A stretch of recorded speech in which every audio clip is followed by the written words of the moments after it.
Okay, so now we're going to talk about a stretch or compression. You can see our form here has changed a little bit, but A is going to be what tells us whether it stretches or compresses. If the absolute value of A, so we're not going to consider if it's negative right now. If the absolute value of A is greater than 1, it's going to be a stretch. If the absolute value of A is less than 1, it's going to be a compression. The asymptote's not going to change. In this form, we don't have a D, so the asymptote's still going to be y equals 0. And then let's look at some examples. Okay, so let me copy this down. F of x equals 3 times 2 to the x. The parent function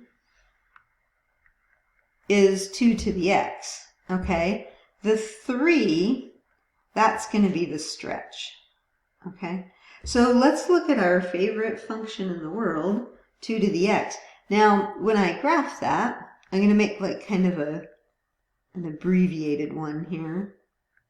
We'll just do those 4 points. You get 1/2, 1, 2, and 4, right? Okay, so you can spend some time doing your table of values, but it's going to look like this.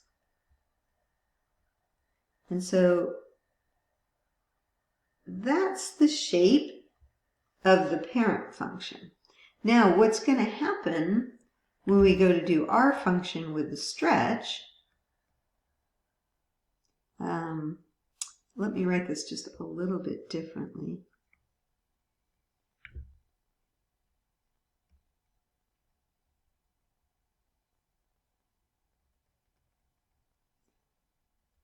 I'm going to use those same for x values. And then g of x, we already know, right, is 1/2, 1, 2, 4. What's going to happen is each g of x is going to be multiplied by 3. So I'm going to be multiplying 1/2 times 3, which is 3/2, 1 times 3, which is 3, 2 times 3, which is 6, and 4 times 3, which is 12. So then I'm graphing negative 1, 1.5. So negative 1, 1.5. Oops. Then I'm going to be graphing 0, 3. Let me write these points out so you can see them. 0, 1, 2, 3. And then I'm going to graph 1, 6. Let's see, 2, 4, 6. And then finally 2, 12, which is off my grid a little bit. It would be up there. And so what's going to happen is it's going to look like this. And you're still going to have the asymptote at y equals 0. That's going to be your asymptote still. And you can see it's stretched by a factor of 3. Okay? So that's what that one looks like. Domain, all real numbers. Range was still 0 to infinity.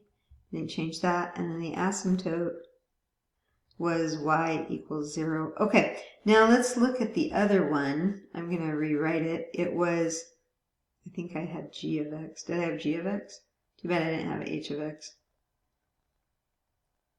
But now we're going to have that same parent function we had a minute ago.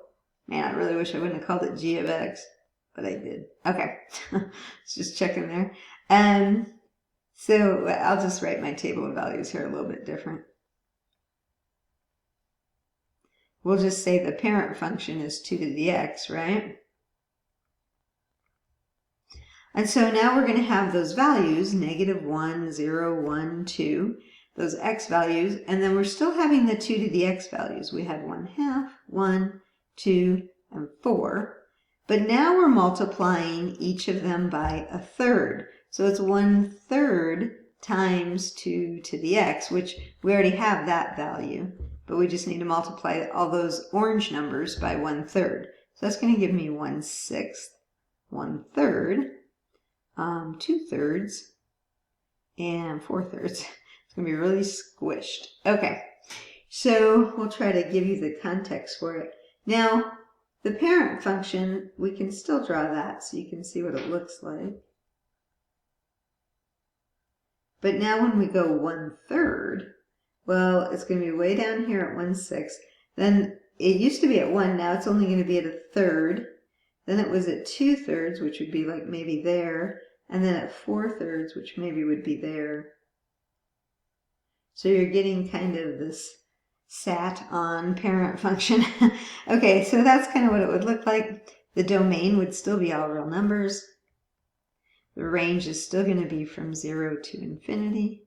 And the asymptote is still going to be y equals 0. So the stretch and compression, that didn't affect the domain, range, or asymptote.